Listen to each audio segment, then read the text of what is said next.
Hello friends, today we are going to discuss something about the enuresis. That means the children who pass the urine in the bed in the night and they soil the bed sheets, bed, and mother has to clean it. She has to wake up the child. So that is known as enuresis, means passing the urine in the night into the bed, and that is known as nocturnal enuresis, means the passing in the night. Sometimes it happens in the daytime also, then it is called as a daytime enuresis. So what we are going to discuss today about is that how common is this nocturnal enuresis and what are the things can be done. The video is mainly for the general information, so you require to take the help of your pediatrician or a doctor to diagnose it. So I'm giving you the brief information which will help you to overcome the symptoms of it. So mainly the children are getting trained for the urine around 3 to 5 years of age. Most of the children by 2.5 to 3 years of age, they will start getting toilet trained. But some children cannot get trained, and by 5 years of age they are still wetting the beds and they are soiling their clothes. So 5 years is a cutoff. By 5 years, if the child is not getting toilet trained, is a concern for the parents, concern for the doctors as well. So passing the urine in the bed in the night by 5 years of age is a indication that child has some issues, whether it is related to the organs like the kidneys, urinary bladder, urethra, or child has issues with the behavior or maybe with the brain. So what are the generally the causes? Like the most of the time, like around 40 to 50% of the child, it is found that either of the parent might have also the similar story when they were young. So it runs in the genetics, it runs in the families. So if one of the parent has that history, then the child might be having the same problem. So child is also passing the urine in the bed beyond 5 years of age.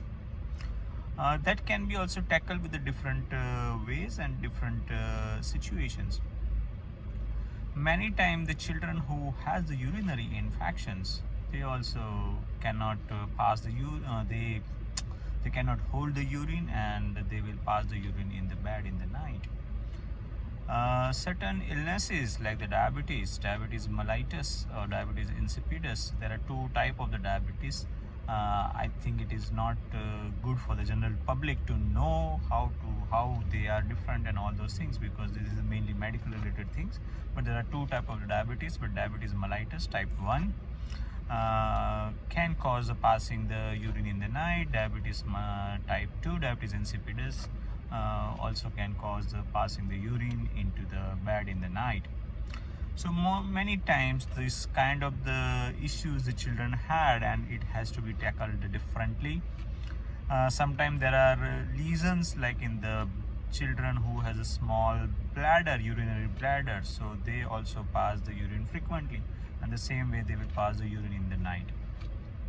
So as a parent, what you can do, like the many parents do the over aggressive training to the children to pass the urine, or they want to train the children very early for the bowel as well as the urinary bladder. So those children are developing those negative effects, and they will not passing the urine in the daytime, and they will pass the more urine in the night time. So the over aggressive approach to train the children for the training of the urinary bladder is also one of the reason that the children will pass the urine in the night. So what you can do at home initially to start with, that you can avoid the overtraining or this nocturnal enuresis problem. So first of all, what you can do, like all these things which I am going to enumerate, everything you have to do simultaneously, then it will help. So number one thing, that in a daytime you restrict the liquid intake. So in the night time, like the before going to the sleep, you have to restrict the children's water intake or the liquid intake, and you have to ask the child to pass the urine before he goes to the bed.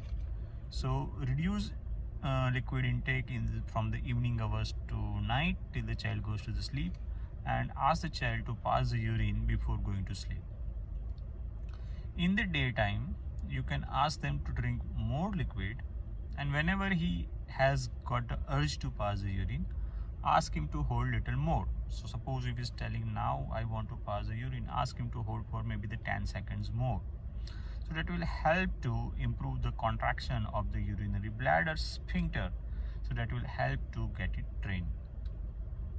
Next thing what you can do is you can restrict the liquids which can cause more urine formations, like the tea and the coffees.